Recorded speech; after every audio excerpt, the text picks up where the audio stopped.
Another week, another tech news. Say, that reminds me of a song I learned in compsci.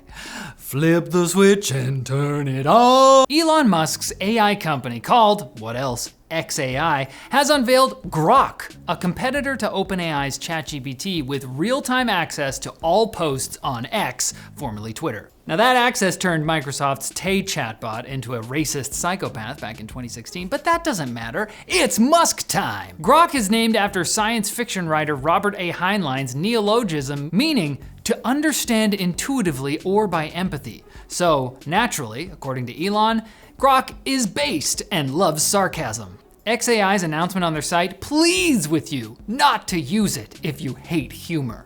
Like the kind of rafflecopter fuel found in its answers to what the company calls spicy questions, like, tell me how to make cocaine. After all, Grok's mission is to help understand the universe, and the universe entails all possible fake cocaine recipes. XAI says that despite being trained in a couple months on only 33 billion parameters, Grok performs better than Meta's Llama 2 and OpenAI's GPT 3.5, that's not the current version, but the older version, in a number of benchmarks. But you won't be able to verify that right now unless you're verified on X and you get into the early access program. Those people must be laughing so hard. Now, yes, it's true that Elon joined multiple calls from experts to pause AI development for the safety of humanity. But as he explained back in June, he, quote, didn't think anyone would actually agree to the pause. See, we absolutely cannot tip over ice cream trucks and slurp everything up inside for free. We cannot, or we do it, we're doing this. This is wrong, unless everyone else is doing it, in which case it's fine. Then, we'll see. Speaking of AI, OpenAI proved they're a real tech giant by holding their first DevDay event this morning. After licking the air like a lizard for some reason, CEO Sam Altman made a few fairly big announcements. First off, the company introduced what they're calling GPTs. Custom versions of ChatGPT built for specific purposes that can be built, shared, and sold on the GPT store. Don't call them apps. Do not call them that. Sam says he's still figuring out how revenue sharing will work, but we do know building your own GPT won't require any coding knowledge. You can build GPTs using GPT, like parents editing their embryo's genes, so the eventual child never disappoints them. OpenAI also announced GPT-4 Turbo with a massive 128K context window, meaning it could accept prompts up to 300 pages long, an assistance API to help developers make series that don't suck, price decreases across the board, and perhaps most interesting to me, Copyright Shield, a commitment to pay legal costs for OpenAI customers who get sued for copyright infringement over AI-generated works. Similar promises are made by IBM, Microsoft, Adobe, and more, at the same time that some of those same companies are trying to make sure copyright holders aren't screwed over by generative AI, which is now so pervasive, you can use it in freaking Microsoft Paint.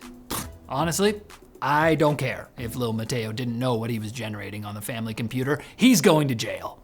Google went to court today to defend itself from Epic Games, who accused Google of anti-competitive behavior concerning the Play Store way back in August 2020. After 3 years of dramatic tension, I can only hope this ends in a passionate makeout, but we'll see. If this sounds familiar, it's because Epic went through this whole song and dance with Apple already, only to pretty much lose. And if you have no idea what I'm talking about, I made a tech longer on it. Just save that for later. Epic Games may have a slightly stronger case with Google though, as there's loads of evidence Google has gone out of their way to wall off their supposedly open garden. But I don't know, Google did publish a blog post on Thursday essentially explaining how they're actually right and they definitely don't make deals with companies to stop Epic's attempts to compete with the Play Store. So it's right there. On the other hand, another thing that might help Epic get what it wants is once again leveraging the power of gamers. Fortnite re-released the original island map on the weekend, breaking its own records for concurrent players. We need those guys on deck again to flood the trial's call-in line once more and implore the judge to subscribe to their YouTube channels. It's the only way. Your Honor, I'm base. You don't get it, Judge. Epic is based on love's sarcasm. Now it's time for Quick Bits, brought to you by Paperlike's cleaning kit, designed to remove dust, grime, and skin oils from your disgusting screens. Take the kit on the go. Its new thinner design is compatible with the skinniest of skinny jeans, even if healthy blood circulation isn't. Paperlike has also improved the spray head and redesigned the hardshell case so the bottle slides into either end, making reassembly effortless. And they include 5 refill pellets with every purchase. Just fill the empty spray bottle with water, add a pellet, and wait 10 minutes. Perhaps you can use that time to change into pants that let blood reach your feet. Get your Paperlike cleaning kit today at the link below. My family has been using the same Quick Bits recipe since 1964. Except we took out all the asbestos and lead. We did take it out, right? It'll stick to your ribs. It's good for you. And your lungs. Intel announced a while back that they were changing the naming scheme for their core processors, and now leaks have given us a taste of how much getting used to that is going to suck. Leaker Momomo US posted benchmarks from Crossmark on Twitter, I'll still call it that sometimes, showing chips with names like Intel Core Ultra 9 185H, which is thought to be the flagship notebook chip in the Meteor Lake family. But don't get that confused with the Intel Core Ultra 150U, which is part of the Raptor Lake U family refresh.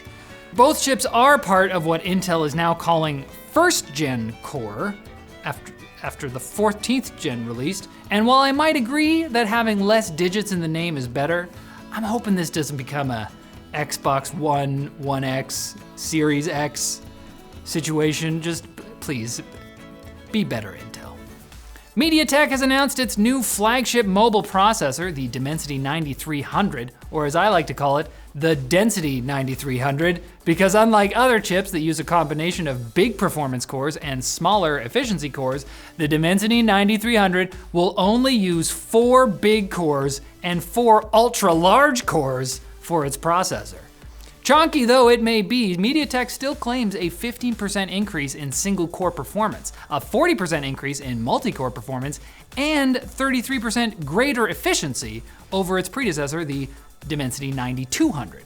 The idea is to allow more AI processing to stay on the chip rather than the cloud, in which case bigger might just be better. Oh Lord, he coming.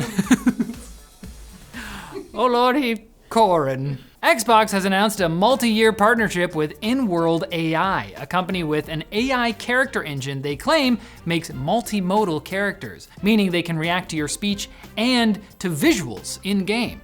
The two companies plan to build a multi-platform AI toolset for games that will include, shocker, an AI co-pilot to assist with development, and an AI character runtime engine that will allow you to import AI characters into any game client from Unreal Engine 5 to Roblox.